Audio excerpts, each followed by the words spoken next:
Pas arrestimit të 32 vjeçarit Gjino Ago, ish ortaku të Mohallës dhe kujtim pishës, lojës së karburantit ku ndodhi ngjarja e rëndë në Elbasan, policia ka arrestuar edhe Nevzat Spahon, i cili dyshohet se ka qenë ekzekutori. Policia njoftoi një ditë më parë arrestimin e Gjino Agos për vrasje me paramendim të kryer në bashkëpunim dhe armbajtje pa leje, si dhe të kujtim pishës, rojë në karburantin Xhaxhi Oil për mos kallëzim krimi. Në kërkim vijojnë dy autorët, Marcelo Arani, 32 vjeç, dhe Armando Cola, 35 vjeç.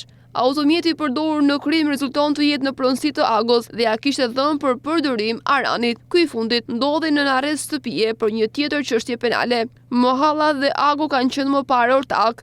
Në mars të vitit 2023, Mohalla i ka shitur Agos kompaninë, e cila ofron shërbime të qyrasa automjeteve dhe taksive. Mondi Mohalla u ekzekutua me 2 plumba në kokë dhe 1 në trup mbrëmjen e 30 nëntorit, sapo kishte dalë nga një zyrë në karburantin në pronësi të tij, Xhaxhi Oil, dhe hyri në makinë.